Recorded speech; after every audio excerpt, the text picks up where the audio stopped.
ñu dalal léegi Souleymane Niang gannaaw ba ñu ko nuyuwaatee bu baax a baax Souleymane tey comme nañ koy defee ajjuma ju nekk ñuy wax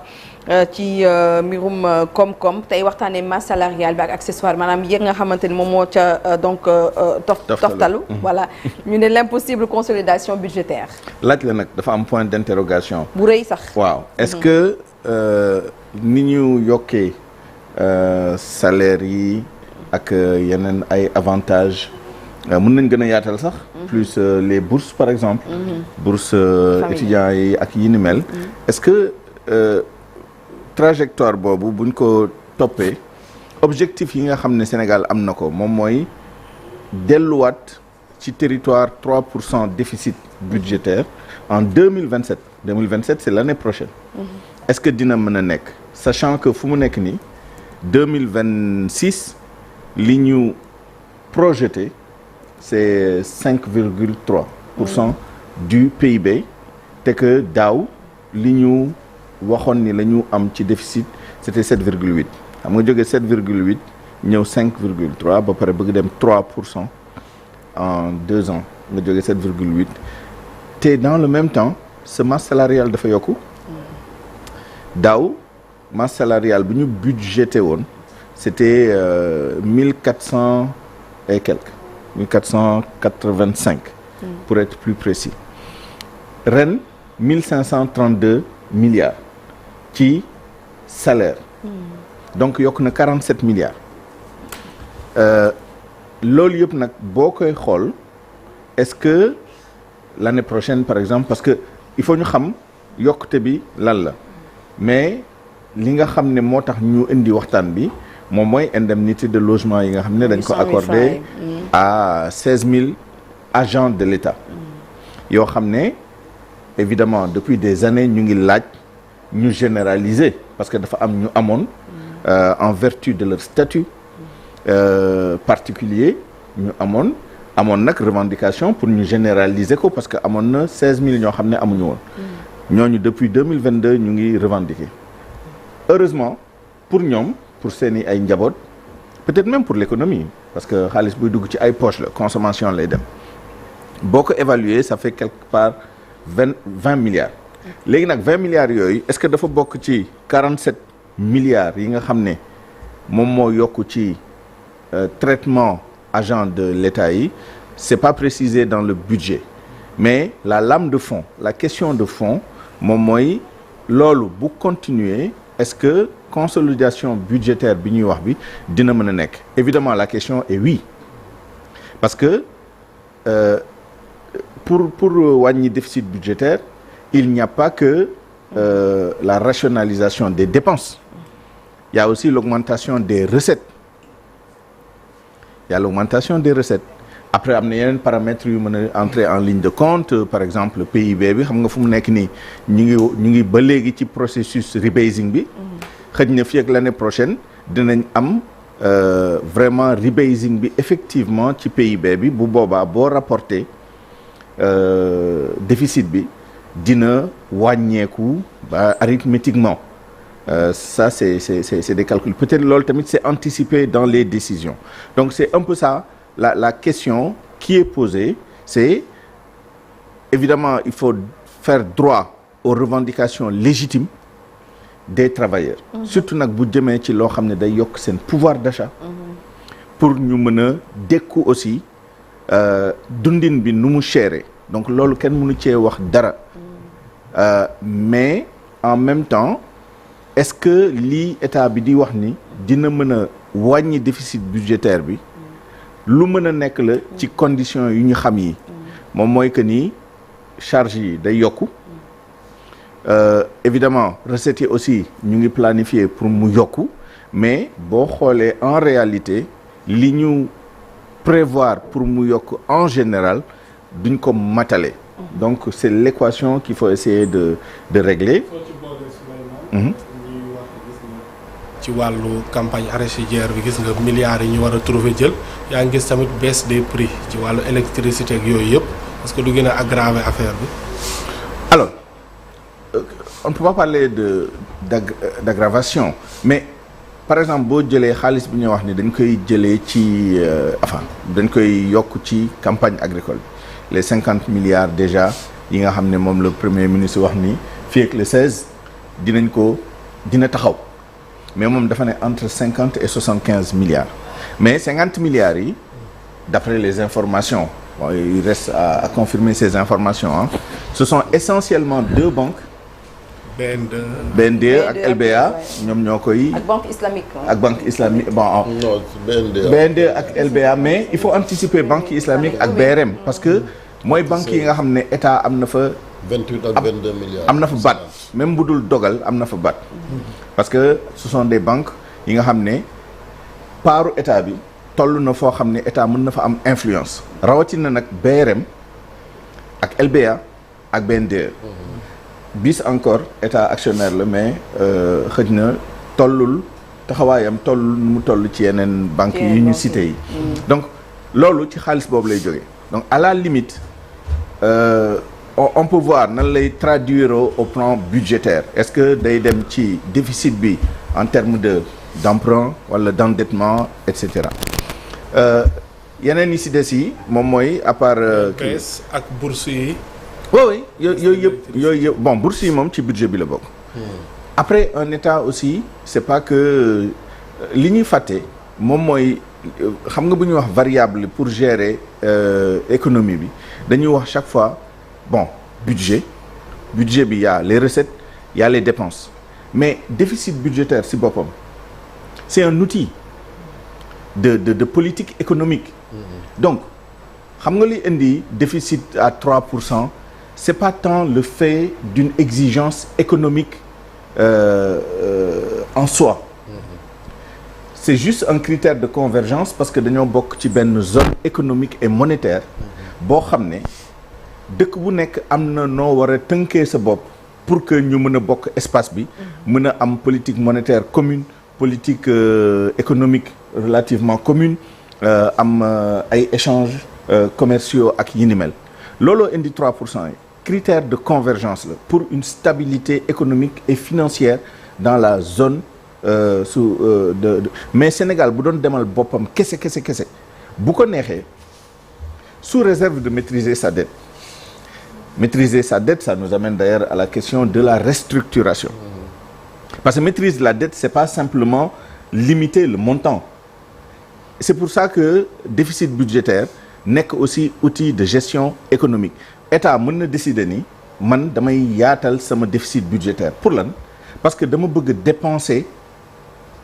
dayoo boo xam ne sama économie samay entreprise dinañ amay marché loolu politique économique la moom mooy demande état bi ñu yokk ko pour may entreprise yi liggéey moom mooy def ay gros des infrastructures des grands projets ak yi ni mel yooyu boo koy def da ngay creuser ce déficit mais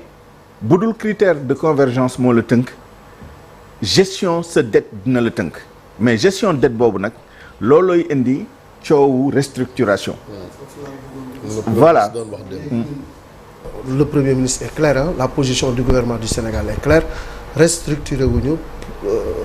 dette bi loolu ban jeexital la mën a am tey ci loolu yëpp nga xam ne état bëgg na ko def pour askanam. Il faut reconnaître au premier ministre au moins constance. La constance ouais. ci sujet boobu. courage fu mu taxaw foofu la mës a taxaw. lu mu ci yokk démb moom mooy du taxawaayam moom dong. ñëpp la taxawaayu président la taxawaayu gouvernement la et cetera. Au moins sur cette ligne il est cohérent. C'est clair. bëggul restructuration kenn duñu ko imposer. argument yu mu joxe restructuration par définition kenn du la ko imposer. parce que l'un des critères pour def restructuration moom mooy engagement officiel état bi nga xam ne moom la ñuy defandool restructuration bi. état bu bëggul restructuration mënul am donc oxymore la moom mooy contradiction la nga wax forcer une restructuration kenn du la forcer restructuration lenn moo am ñi ngay jëflanteel ne la boo restructuré wul ñun mënuñ jëflante ak yow xam nga loolu du forcer donc forcer restructuration amul maintenant un état peut décider que ni du ma def restructuration parce que premier argument bu ñu joxoon bi moom mooy c'était un argument un peu comment dire subjectif moom mooy ay ce serait la honte wala ak yu ni mel humiliation non loolu mënul nekk justification refus restructuration mais démb commencé nañ am des arguments quand même objectifs parce que fi ñu wéeru moom mooy duñ dem restructuration parce que pour l'instant ñun calcul yi ñu def yi suñu dette c'est soutenable maintenant soutenabilité de la dette ce n'est pas seulement le fait que yaa ngi respecter sa ay échéances non fu mu nekk nii l'une des raisons pour lesquelles amaguñu accord ak FMI mooy FMI dafa ne ñoom ñu ngi def seen analyse de la viabilité de la dette FMI ak Banque mondiale ñoom ñoo koy def régulièrement avec dëkk yi nga xam ne dañoo am ak ñoom ay programme ak yi ni mel ñu ngi koy def ñoom seen résultat génnagul mais ñun Sénégal dañoo ne ci suñu xayma suñu dette c'est soutenable et l'une des raisons pour lesquelles ñu wax ko moom mooy ñu ngi def ay pexe pour que chaque fois bu ñu amee échéance ñu respecter ko c'est-à-dire bu àpp jotee boo xam ne dañoo war a fay soit amortissement wala amortissement et intérêt wala intérêt seulement ñun dinañ ko mais premier ministre am na lu mu junj démb te loolu bi Seydina ñëwee fii Seydina Alioune Ndiaye mi nga xam ne moom moo bind cette note là ba annoncé benn échéance quand même bu am importance mooy mars premier ministre junj na ko démb joxewul échéance bi précisément mais dafa ne il est vrai que fii ak diir am nañu ay échéances yu am importance ce sont les fameux 671 milliards yi nga xam ne mu ngi ñëw est-ce que dinañ mën a jéggi app boobu c'est-à-dire est-ce que nañ mën a jéggi cet obstacle moom mooy fay bor yi nga xam ne dañ ko yoreel mois boobu te muy lu takku parce que boo lire notu Seydina Alioune bi dafa ne c'est l'équivalent de 2 mois yoo xam ne moom la ñu am ci koppar nga war ko fay benn yoon te yeneen charges yi ñoogul donc restructuration baax na baaxul xëj na gouvernement bi am na ay information yoo xam ne ñun amuñu ko ñeneen amuñu ko mais jarul xarab ay économistes jaru ko économistes yi ils sont dans leur rôle médias yi ils sont dans leur rôle moom mooy poser des questions critiques est-ce que tey jii li ñu taxaw ne du ñu def restructuration dafa tegu ci lu dëgër loo xam ne du rek bëgg-bëgg diw wala xadaru diw wala yi ni mel bu nekkee ni duñ def restructuration kenn dàqu ko mais il faut mu nekk sur des bases yoo xam ne c'est tenable ça ne sert à rien de faire des coups de menton ak yi ni mel des réactions d'orgueil bu nekkee ni fii ak quelques mois da nga nar a ramper dem et cetera maintenant lii économistes yi wax mën nga bañ a dem restructuration y a pas de problème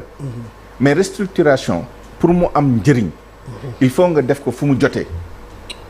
moom mooy bi nga xam ne tu n'as pas été forcé mais am na ñoo xam ne dañoo forcé dem bi ñu demee liñ ci doon bañ yëpp am nañ ko ci moom mooy ñu dégrader sa note bu ñu dégrader sa note li ngay amee ay bor taux yi day yokk investisseurs yi nga xam ne ñoom ñooy investisseurs institutionnels yi nga xam ne bëgguñu yenn risques yu bëri yi duñ ñëw ci yow ñi ngay amal et c'est ça qui est inquiétant quand le gouvernement je dis même pas le premier ministre quand le gouvernement dit ñu ngi def ay pexe ak ay partenaires mais quel partenaire parce que partenaire dafa am ak partenaire ça va du partenaire ki nga xam ne dalay lebal ci ay taux concessionnels bokk na ci FMI bokk na ci Banque mondiale bokk na ci ay banques multilatérales BOAD BAD BID et cetera ba ci ay hedge funds parce que ça nous ramène encore à tous ces produits là compliqués complexes que on nous propose yoo xam ne d'abord le risque est élevé et deuxièmement le coût aussi est élevé donc effectivement mën nga moytu mën nga bañ restructuration en faisant recours à des partenaires entre guillemets parce que ce sont pas des partenaires à proprement parler même bu dee ay réew la parce que réew boo xam ne day ñëw ne la dama lay jox xaalis waaye da ngay tayle sa pétrole wala sa gaz wala da ngay tayle sa ay ressources minérales muy zircon muy or je dis pas que c'est le cas mais je dis que hypothèse la amul comme on dit en anglais there is no such thing as a free lunch c'est-à-dire tout ce que tu as a un coût dans les relations yi ngay jëflanteel en économie en finance amul kenn koo xam ne day ñëw ne la pour tes beaux yeux en tout cas bëreetul amoon na nag bu njëkk ba am na ñoo xam ne dañoo nawoon Sénégal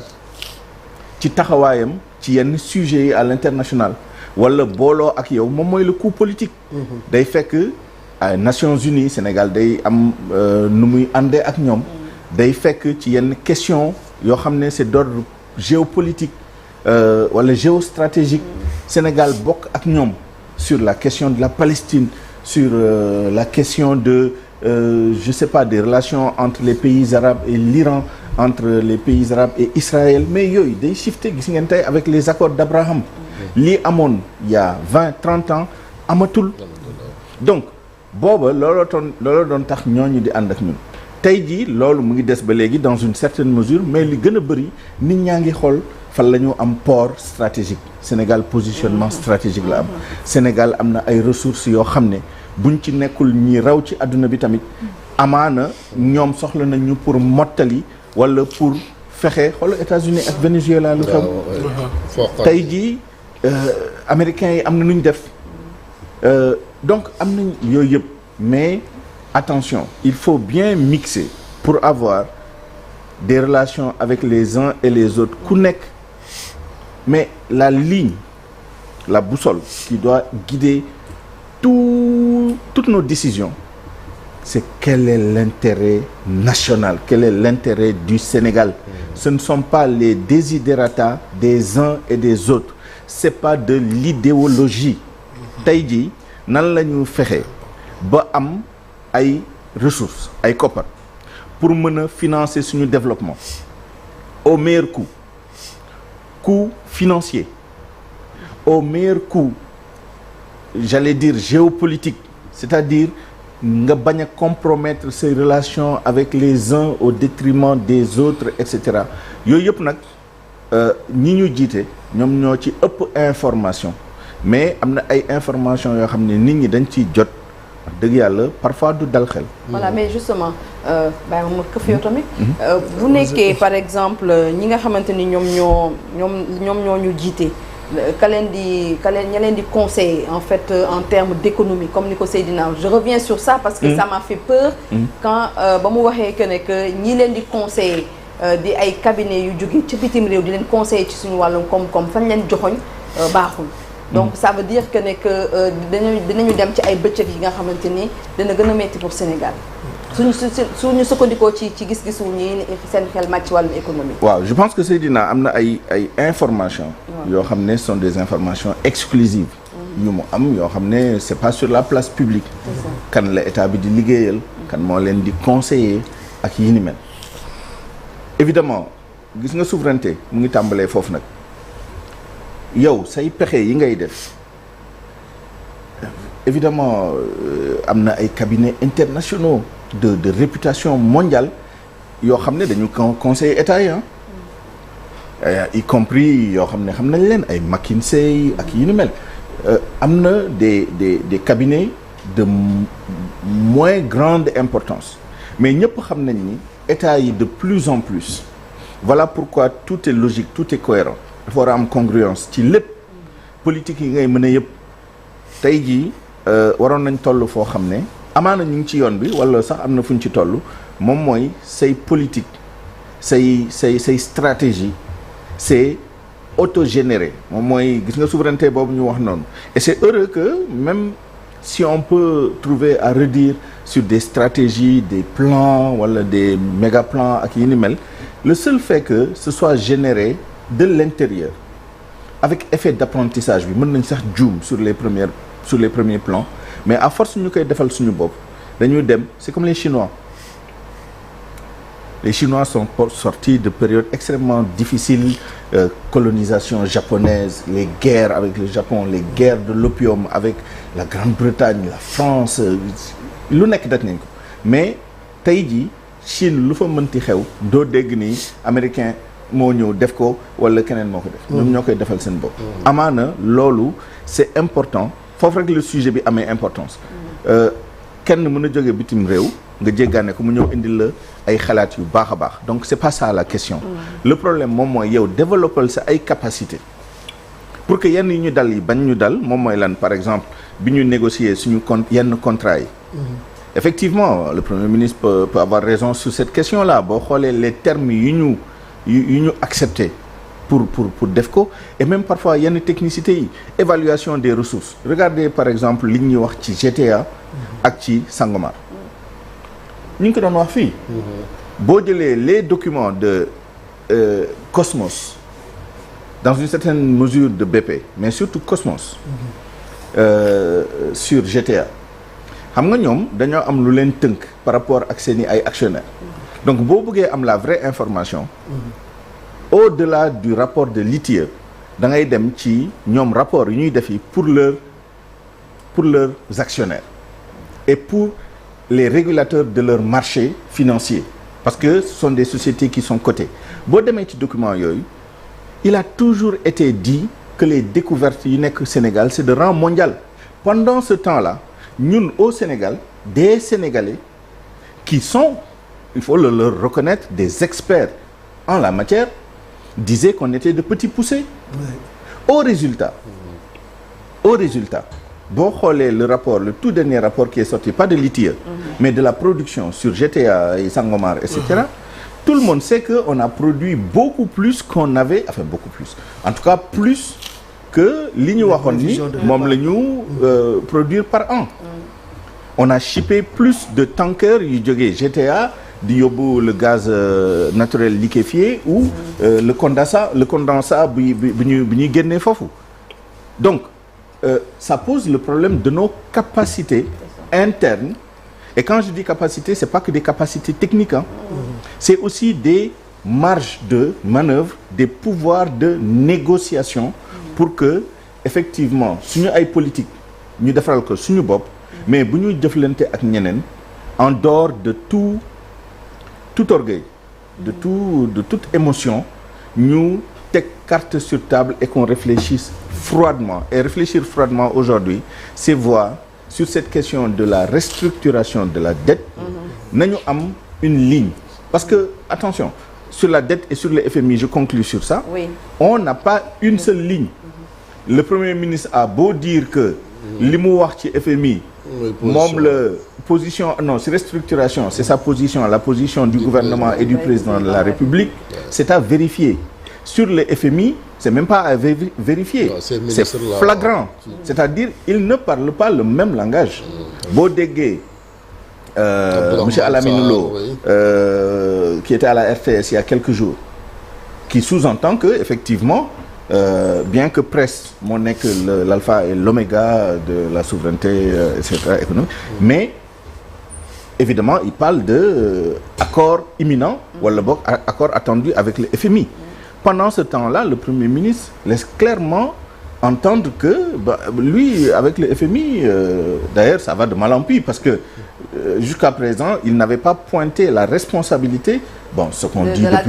depuis des mois et des mois que le FMI ne pouvait pas ignorer ce qui se passait mais le Premier ministre hier a ajouté cette couche-là ci xarab bi nga xam ne mu ngi koy xarab Fonds monétaire international donc il faut qu'on sache sur la restructuration quelle est la position du Sénégal et que tout le monde s'aligne là-dessus en tout cas les décideurs maintenant que des économistes viennent dire que ils ne sont pas d'accord avec cette ligne c'est tout à fait normal dëkk day am débat non seulement au plan politique mais au plan économique aussi dañu confronter les idées et les convictions pour l'intérêt du Sénégal pour qu'on ait la meilleure position. am na solo 9h bientôt 9h15 jot na dañuy dalal suñu beneen gan bi noonu Abdoulaye Dièye laaj bi denc ko ba après nga xool ko parce que bëggoon naa ñu. waaw mais très rapidement Chérif parce que heure bi jot na. non man dama doon laaj nga coupé ma. ci indemnité de logement yi pour revenir ci thème bi nii. parce que gis nañ ni quand même benn décret boo xamante ni président moo ko signé pour élargir ko ñi nga xamante ni mooy agent de l'État yi par rapport ak situation bi budget bi dékku na ko c'est prévu ou pas sachant que c'est net maanaam état bi impôt yi moo koy supporter. waaw d'abord je rappelle que c'est pas pour critiquer ça, hein. Ce n'est que justice. Parce que war na am égalité de traitement wala boog équité dans le traitement des différents agents de l'État. Donc qu'il y ait une indemnité élargie, oui. Maintenant, est-ce que c'est prévu dans le budget? En des termes clairs, en tout cas gisuma ko ci. Okay. Maintenant, comme je disais tout à l'heure, on peut constater que la masse salariale de l'État passe de 1485 à 1532. 47 milliards yu ñëw tegu ci. On sait que incidence bi c'est 20 milliards net. Ça veut dire que li ci tegu comme impôt et cetera. Ce qu'il faut savoir c'est que 100 000 yi da nga koy dugal ci salaire bi. Après dafa am salaire imposable. Am na lu ci dugg am na lu ci dul dugg. Impôt indemnité de logement day dugg ci imposition bi. Maintenant imposition mënoo ko calculer parce que ça dépend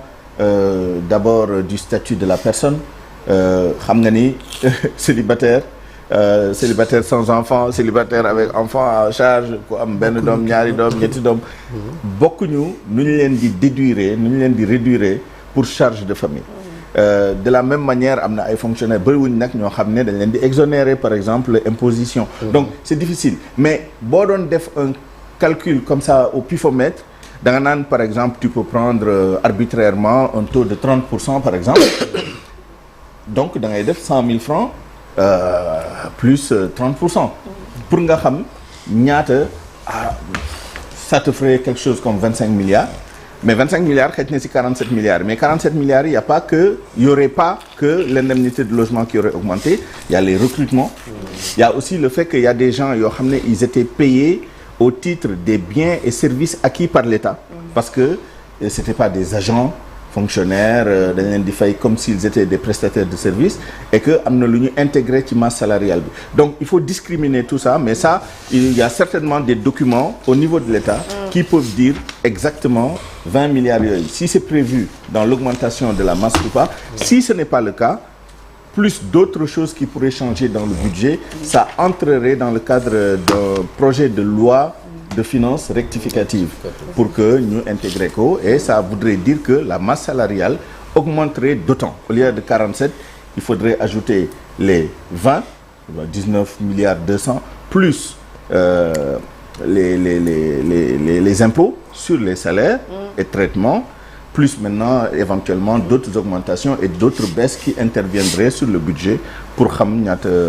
lay joxe en termes de budget rectifié à la faveur d'une loi de finances rectificative. Merci beaucoup Souleymane Niang. Chaque vendredi ñuy waxtaan ak yow lu jëm ci wàllum koom-koom ñu doon waxtaanee masse salariale bi ak yeneen yi nga xamante ni moo ci rek daal di jokku l'impossible consolidation budgétaire loolu lañ doon waxtaanee ci donc jàngatu àjjuma ji léegi ñu dalal suñu gan Abdoulaye Dieye nekk taskatu xibaar nekk statisticien.